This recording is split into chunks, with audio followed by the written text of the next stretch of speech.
Hey everybody, this is Chuck with Little Kids Rock. We're about to take a look at the song Edge of Glory by Lady Gaga. We're going to play this on keyboards in the key of C instead of her original key, A major. The chords are a little easier in the key of C, and then we can explore doing a solo over these chords as well. So first let's take a look at the chords.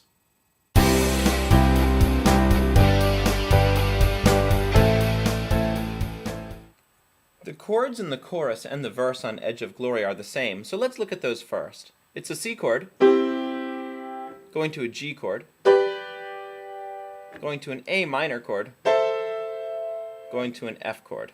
We kind of have you guys playing them to this rhythm. 1, 2, and 3, 4. 1, 2, and 3, 4.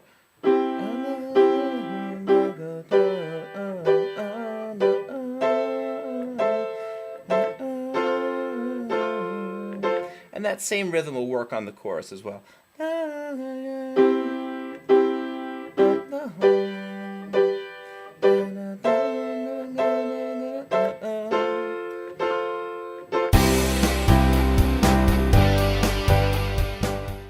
Let's take a look at these pre-chorus chords now. It's a little bit different. They start on an F chord, 2, 3, 4, then a G chord, 2, 3, 4, then A minor, 2, 3, 4, and then a D chord. This is a D major chord, by the way. My middle finger is playing F sharp, not F natural. Then we continue to an F chord. Now back to a D minor chord. This has a white key in the middle now. Back to the F chord, and finally to the G chord. Now I'm going to play all of those chords and just count to 4 on each chord. On the F, 2, 3, and F, 2, 3, 4, A, then A, then D, F, then D minor, then F, finally G, I'm on the edge, and then we're back to the chorus.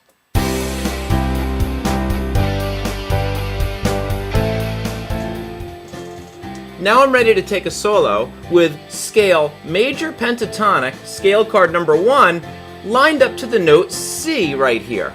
And this note takes the notes C, D, E, G, A, and then here's the C, D, and E again up at the top.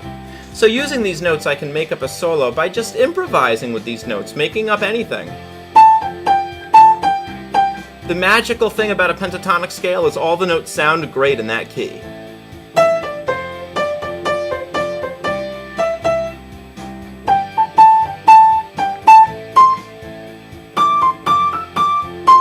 We can do different things as we noodle around and make up cool things, but one of the fun things that we can do is use a 3-note pattern. And the 3-note pattern is going to work like this.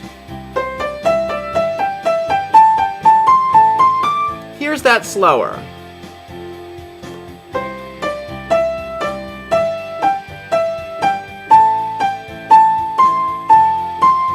Or coming down. Here's that slower.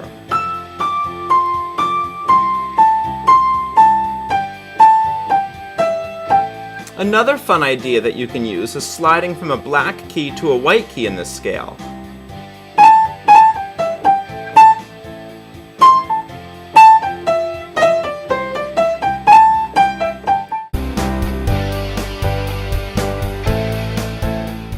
Couple final notes in working on this song that I think are kind of fun.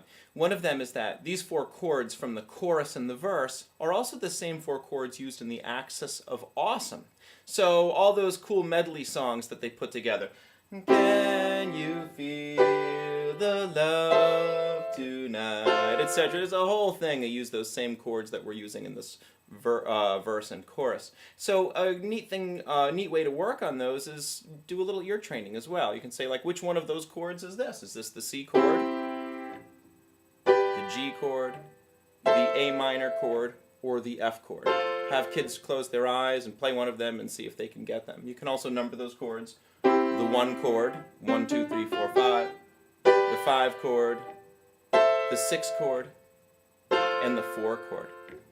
Another issue is the left hand. So when my left hand plays along with the right hand, on the verse and on the chorus, it's just going to play at the same time. It's an accompaniment pattern that works like this. Together, together, together. 1, 2, and 3, 4.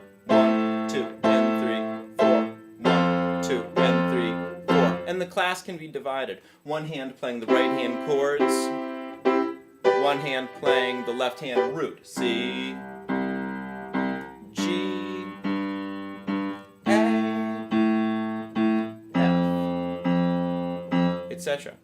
The accompaniment pattern that we put on the pre-chorus is a little bit different. It's kind of like a John Lennon style accompaniment pattern. The top two notes of the chord alternate with the low note of the chord. The third and fifth switch to the thumb 4 times in a row. 1 and 2 and 3 and 4 and. That might be a little bit tricky for a young hand because it goes pretty quick. Da da da da da da da da. Might be a lot of motion, so it might be a little easier to just do the accompaniment pattern this way. Da, da, da, 1, 2, 3, 4, G, 2, 3, 4, A, 2, 3, 4, D, 2, 3, 4, etc. like that, so that the hands just have an easier time moving around. Good luck with the song, and we'll see you next week in the Weekly Riff.